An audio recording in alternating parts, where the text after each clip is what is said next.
Aujourd'hui, on plonge dans une idée wow, vraiment profonde, celle de Dario Ergas. C'est une idée qui peut sembler simple à première vue, mais qui est hyper puissante. Chaque geste qu'on pose, chaque parole qu'on dit, ça ne fait pas que changer le monde autour de nous, non, ça nous transforme, ça nous sculpte de l'intérieur. Alors, la question qui va nous guider, c'est celle-ci. Comment est-ce que nos actions, jour après jour, peuvent nous construire ou, au contraire, nous défaire de l'intérieur? C'est vraiment au cœur de ce qui donne un sens à notre vie finalement. OK, première étape, la chispa interna, l'étincelle interne. Pour comprendre l'action, il faut d'abord aller voir à la source, au moteur même de notre conscience. On parle ici d'intentionnalité. Mais attention, ce n'est pas juste un instinct ou un réflexe, c'est bien plus que ça. C'est comme une énergie, une poussée constante qui vient du fond de nous et qui veut s'exprimer dans le monde. Et ce qui est super intéressant, c'est que cette énergie, elle n'est pas dirigée n'importe où.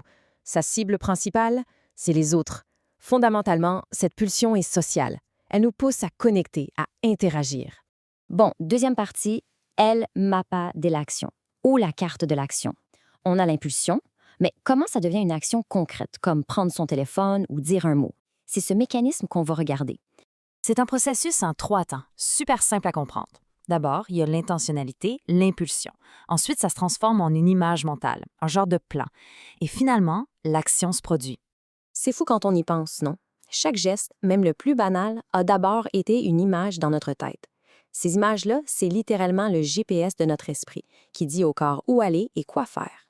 Et ça nous amène au ensueños, les rêveries. Mais ici, on ne parle pas de juste rêvasser. Ce sont de véritables films intérieurs, des histoires qu'on se raconte, qui regroupent nos désirs, nos peurs, nos espoirs, et qui, au final, guident nos actions.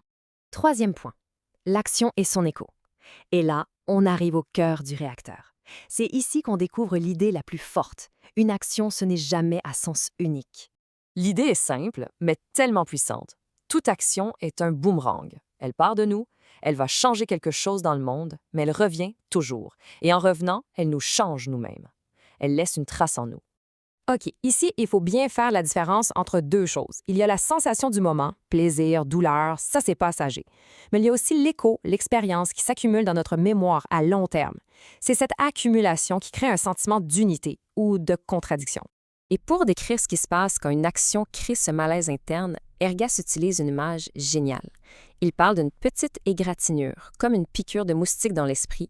C'est subtil, mais ça gratte. Quatrième section, 2 chemins, un destin. Parce qu'à force d'accumuler ces échos, ces piqûres de moustiques ou ces sensations d'unité, on arrive à un carrefour, une croisée des chemins qui va définir notre destin. Alors voilà les deux options. D'un côté, la voie de la contradiction, guidée par nos désirs personnels, nos fameux ensoignaux, où on voit les autres comme des moyens d'arriver à nos fins. De l'autre, la voie de l'unité, guidée par quelque chose de plus profond qui cherche la connexion.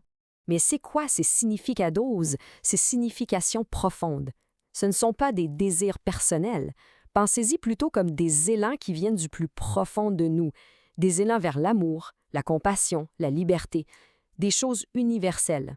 Cinquième et dernière partie, le centre de l'unité.